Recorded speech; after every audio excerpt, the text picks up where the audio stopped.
Hello, my little love. Did you have a good day today? I hope something made you smile. Now take a slow breath, relax your shoulders, and let your mind get soft and quiet. It's time for a gentle bedtime story. Once upon a time, in a small village nestled between rolling hills covered in soft green grass, there lived two children named Gerda and Kai. They were the very best of friends, the kind of friends who laughed together every single day and shared everything they had. In the summertime, they would sit together in a tiny garden between their two houses, where rose bushes grew tall and lovely, with flowers that smelled like honey and sunshine. The petals were soft as velvet, and the children would gently touch them and whisper secrets to the blooms. They loved those roses more than anything in the world. Kai and Gerda's grandmothers would sit nearby in wooden chairs, knitting quietly, their needles making a soft clickety-click sound that felt like music.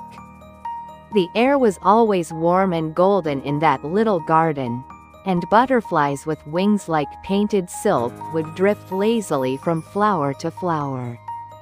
Time moved slowly there, and everything felt safe and kind. In the winter, when snow began to fall like tiny feathers from the sky, the world became quiet and white. The children would press their noses against the frosty windows and watch the snowflakes dance and twirl in the cold air outside.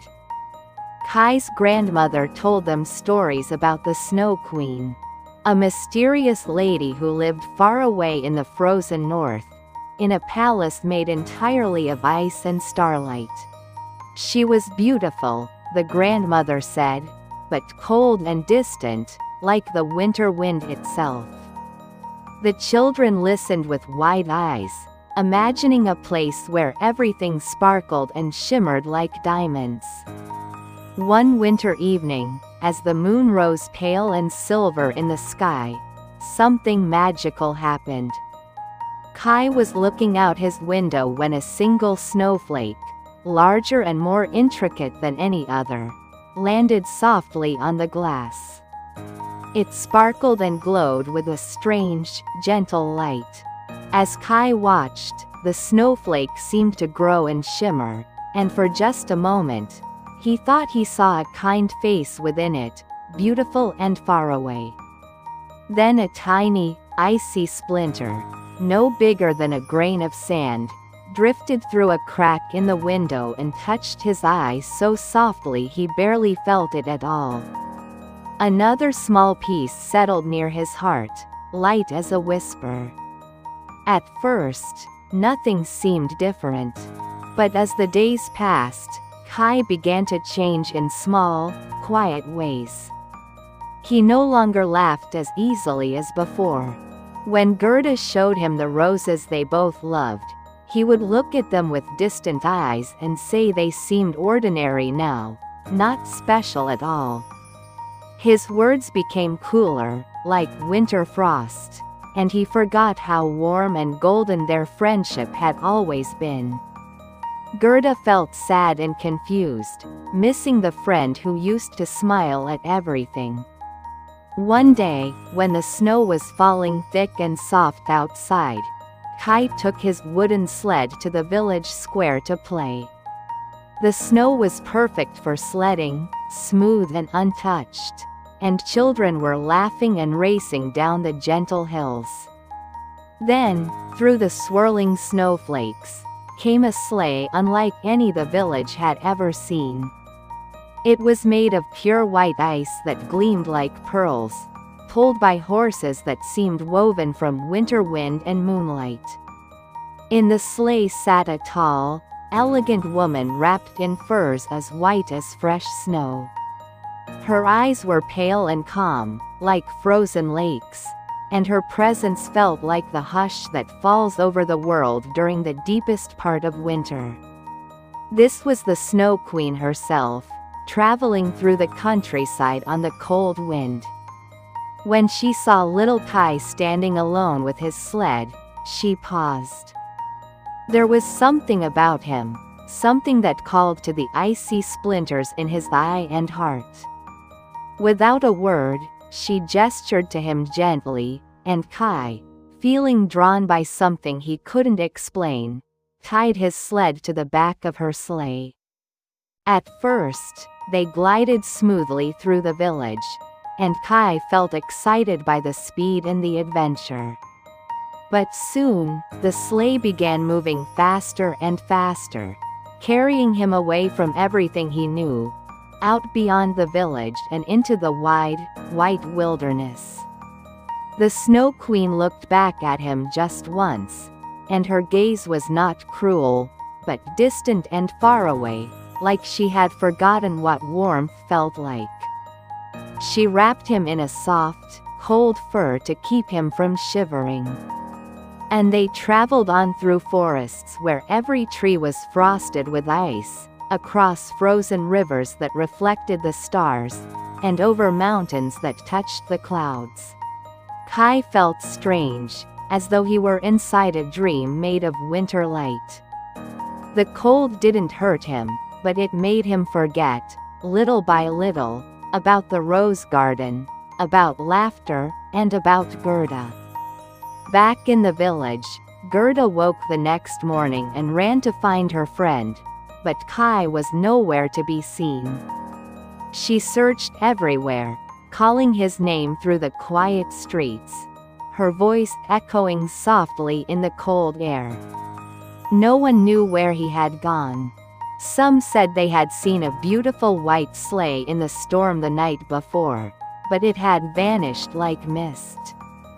Gerda's heart ached with worry and sadness.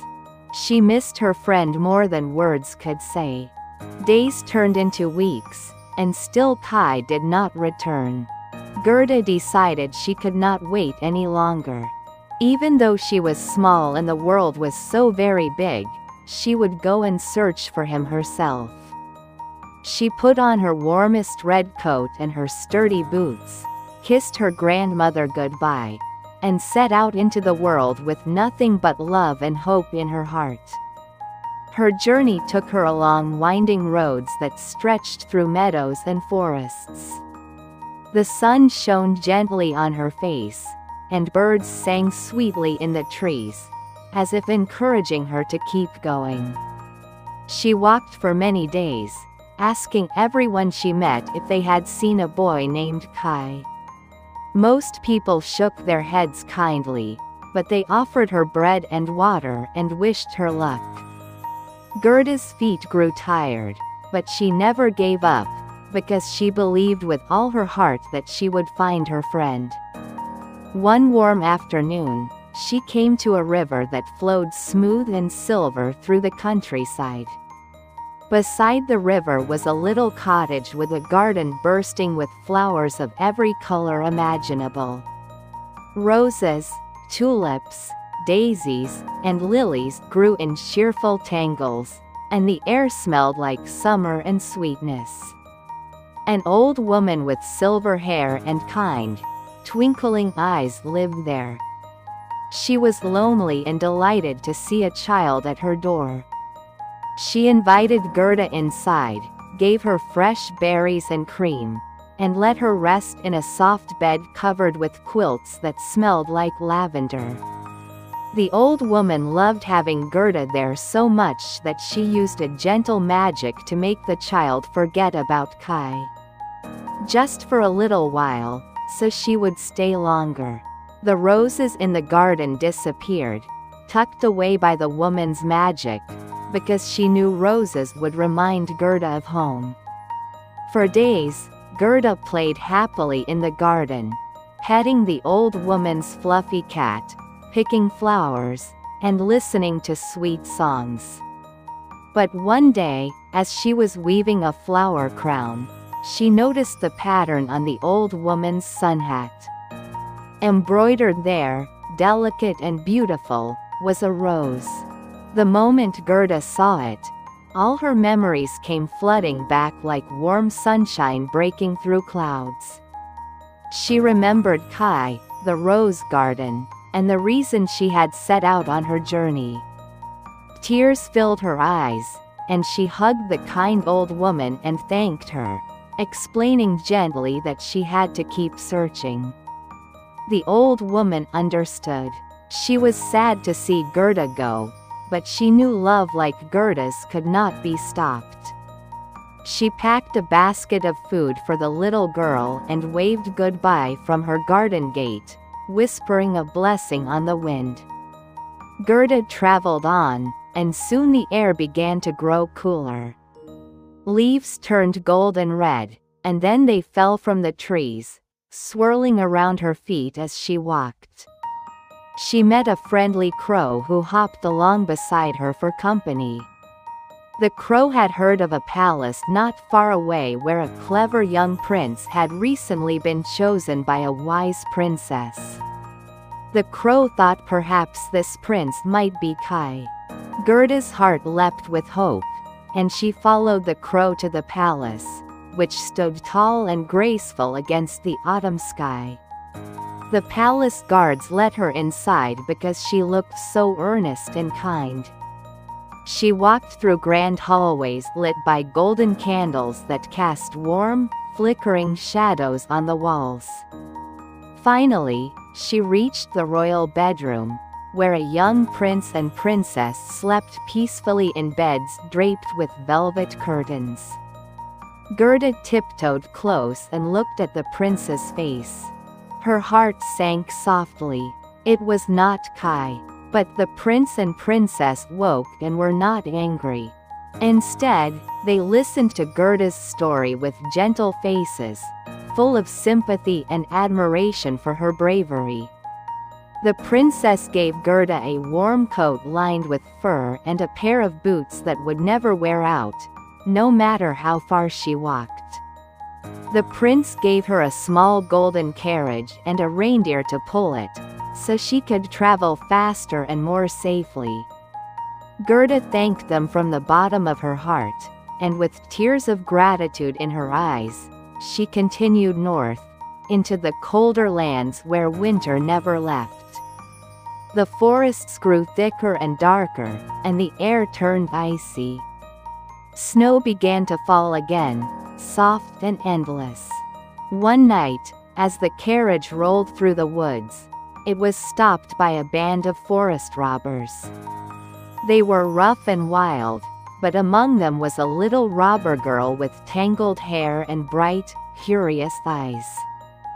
She was the daughter of the robber queen, and though she was fierce and spoke boldly, she felt something stir in her heart when she saw how brave Gerda was. She demanded to hear Gerda's story, and when she did, she was moved by the love Gerda had for her friend. The robber girl decided to help. She took Gerda to the stable where the robbers kept animals, and there stood a beautiful reindeer with soft, dark eyes and antlers like polished wood. His name was Bay, and he came from the far, far north, where the snow never melted and the sky danced with colored lights. The robber girl freed him and told him to carry Gerda all the way to the Snow Queen's palace. She gave Gerda thick mittens and a scarf, and though she tried to sound tough, her voice was gentle. As they parted, the little robber girl whispered that she hoped Gerda would find her friend. Bay the reindeer ran like the wind, his hooves silent on the snow, his breath making soft clouds in the frozen air. They traveled through lands where everything was white and still, where ice sparkled under the pale sun, and the stars seemed close enough to touch. They passed through a village where a wise old Lapp woman lived in a cozy hut. She gave them warm soup and bread, and wrote a message on a piece of dried fish for them to take to a Finn woman, who lived even farther north, near the very edge of the world. The Finn woman lived in a tiny house made of snow and stone, where warmth came from a small, glowing fire. She was ancient and wise, with eyes that seemed to hold all the knowledge of the earth and sky. She read the message and looked at Gerda with deep kindness. She told Bay that the Snow Queen's palace was not far now, that it stood in the center of a frozen lake, vast and glittering. She explained that Kai was there, held not by chains or locks, but by the ice in his heart and the splinter in his eye. She said that Gerda already had everything she needed to save him. She had her pure, loving heart, and that was more powerful than any magic. Bay carried Gerda to the edge of the frozen lake. The palace stood in the distance, shimmering like a vision made of frost and starlight. It had towers that reached toward the sky, walls carved from ice so clear you could see through them, and windows that glowed with pale, cold light. The northern lights danced above it in waves of green and blue, making the whole scene feel like something from a dream. Gerda climbed down from Bay's back and hugged him gently, thanking him for his kindness. He nuzzled her softly and then turned back toward warmer lands, knowing she must go forward alone. Gerda walked across the frozen lake, her small boots crunching softly on the snow. The wind was cold, but she was not afraid. She thought only of Kai, and that thought kept her warm inside. The palace was guarded by snowflakes that swirled in patterns like living things, but they did not stop her. They seemed to sense the warmth in her heart and parted like curtains to let her pass. Inside, the palace was silent and vast, with halls that stretched endlessly, their walls glowing with soft blue light. Everything was beautiful, but empty and still, like a world where time had stopped. At last, in the very heart of the palace, Gerda found a great hall open to the sky. In the center of the floor was a frozen lake, perfectly flat and smooth, covered in a thin layer of ice that reflected the stars above. And there, sitting alone in the middle of that frozen mirror, was Kai. He was pale and still, his face calm but expressionless, like a statue carved from marble. His lips were blue with cold, but he did not shiver. In front of him were scattered pieces of ice, sharp and glittering, shaped like letters and symbols. He was trying to arrange them into a word, a puzzle the Snow Queen had given him, but he could not solve it. He looked so lost and far away, as though he had forgotten what it felt like to be alive. Gerda's heart broke to see him like this.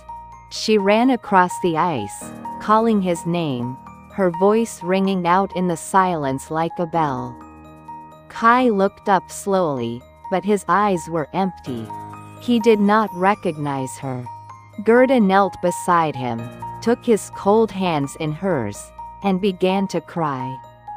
Her warm tears fell onto his chest, right where his heart was, and they melted through the layers of ice that had formed there. They washed away the frozen splinter, and slowly, warmth began to return.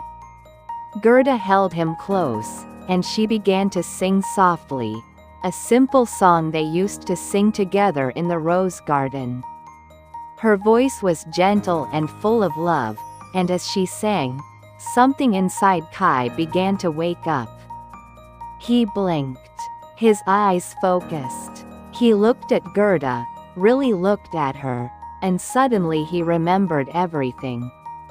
He remembered the roses, the laughter, the golden summer days, and most of all, he remembered how much he loved his friend. Tears filled his eyes, and as they fell, the tiny splinter of ice that had been trapped in his eye melted away and disappeared.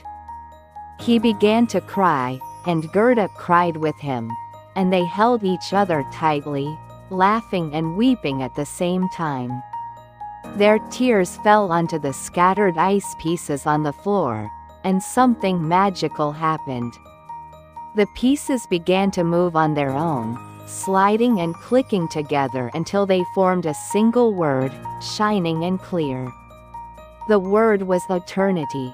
The puzzle was solved. The Snow Queen's spell was broken. A warm wind, soft and sweet, began to blow through the palace, and the ice walls started to glow with a gentler light. The Snow Queen herself, wherever she was in her distant, frozen realm, felt the change and knew that Kai was free. She did not chase them or try to bring him back. Perhaps, in her own cold way, she understood that love had won, and there was a kind of peace in that. Kai and Gerda stood up, hand in hand, and walked out of the palace together. As they stepped onto the frozen lake, spring seemed to follow them. The ice began to crack gently, and beneath it, water started to flow again. Flowers pushed up through the snow, their petals bright and brave. Birds returned to the sky, singing songs of welcome. The world was waking up. Bay the reindeer was waiting for them at the edge of the lake, as if he had known they would come. He carried them southward, through lands that grew warmer with every mile. They stopped again at the Finn woman's house, and then the Lapp woman's, and both women smiled to see the children safe and happy. They traveled through the forest, and the little robber girl saw them pass and waved from the trees, calling out that she was glad they had made it. They passed the palace where the kind prince and princess lived, and stopped to thank them once more.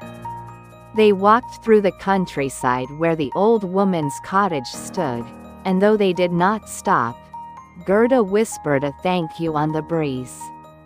The river sparkled in the sunlight, and the birds sang overhead, and everything felt alive and full of hope. At last, after many days of travel, Kai and Gerda returned to their village. The hills were green again, and the rose bushes in the little garden between their houses were blooming, heavy with flowers that smelled like home. Their grandmothers were waiting, and they ran into their arms, and there was so much joy and laughter that it felt like the whole world was celebrating. Kai and Gerda sat together in the rose garden, just like they used to, and everything was as it had been, only now they understood how precious it was.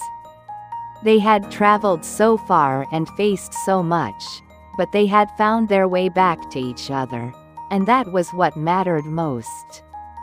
The sun was warm on their faces, and the roses swayed gently in the breeze, and time moved slowly and sweetly once again. They knew now that love is the strongest magic of all, stronger than ice or winter or distance. It can melt the coldest heart and bring light to the darkest places.